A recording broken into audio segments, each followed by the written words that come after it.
Let me hear you say, oh, oh, let's go, oh, oh, you're gonna hear me roar. Let's go,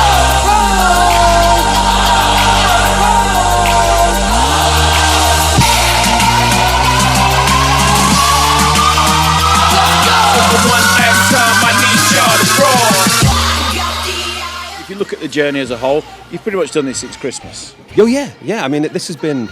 I think that's the credit to Tom and to the players that. You know, most people look at it when you bring in new players, especially when you bring in as many new players as we did, and they say there's no way that you're going to make the playoffs. I mean, and I was told that straight out by people I respect. You know, some good people.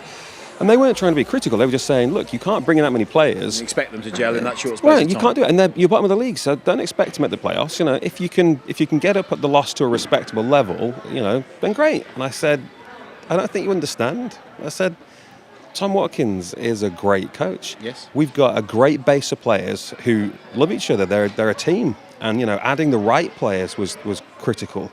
I think if you randomly go out and just pick up any player you can find, then yeah, sure, that's going to be an issue. But we didn't. We went out and found the exact players that fitted with the team and the way Tom runs things.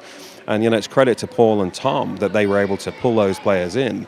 And here we are, like you say, from Christmas, where we made the playoffs. Now, an interesting point there. Tom Watkins has now been signed on a long-term deal. You've done the same with some of the new guys that you've brought in. You've got you're looking forward, and that's brand new for British ice hockey. That's never been done by British clubs in the history of hockey. I think, look, this is just a more of a personal, ethical thing. I think if you respect a player enough that you want to bring them in and make them a part of your team, I think you've got to look at the senior squad and say, well, look, I mean, obviously, look, if you're a 17, 18, 19-year-old lad, you got to earn your stripes. Yeah. And everyone knows that's how life works. You earn your stripes.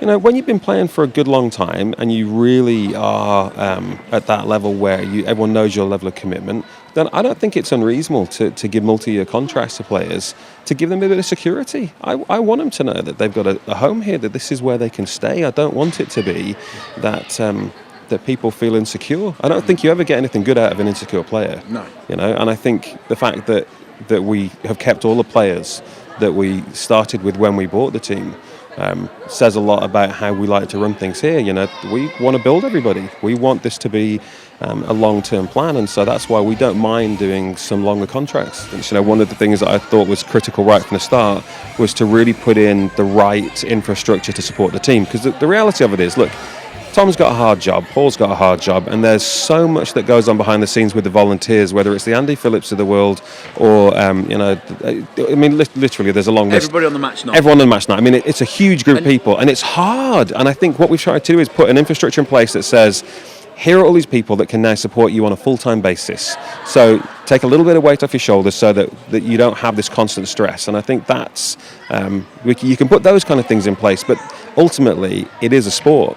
And it isn't quite the same. I mean, trust me, my board meetings aren't quite like this. They're not as enthusiastic for the other businesses. The board meetings for this one are much more fun. Yeah.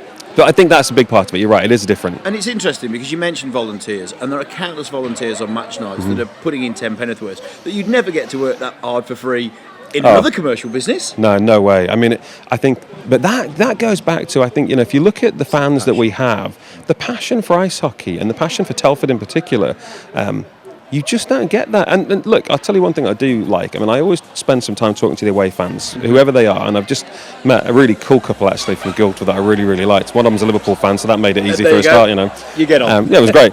But we ended up talking with a group of about 7 or 8 of the Guildford fans, and they all commented how well organised some of the things are that happen here. And, you know, they were like, oh, everyone's so friendly, all of your staff, all of the workers are so nice. And I think that really is what Telford has got a great reputation for, is having this really friendly team of volunteers that just chip in and make it happen. And look, I mean, I think the superwoman of all of it is Rita McCreel. I mean, she makes me laugh because I said to her the other day, honestly, the world would stop turning. Like, without her, I don't know what we do. But it is those volunteers that make it what it is. The passion changes the flavour. It could be a very bland sport without the passion of the fans. Now, let's look forward, because you mentioned some of the durations of longer term contracts. Yep. So you've already had the vision through. Yep. After the playoff weekend, I imagine it doesn't stop. No, it gets actually worse. I think, for us now, we've already spent the last 3 weeks talking about what 2015 looks like for us. Yeah. The reality of sport is that it never stops. I mean, okay, so the season finishes and, the players go and do their thing for the summer. But look, we've got 4 players on full-time contracts. Mm-hmm. They're staying here. They're not going anywhere. They're staying here to develop the academy. They're staying here to develop the team. They're staying here to help build the club. And we did that on purpose because we really want the club to start.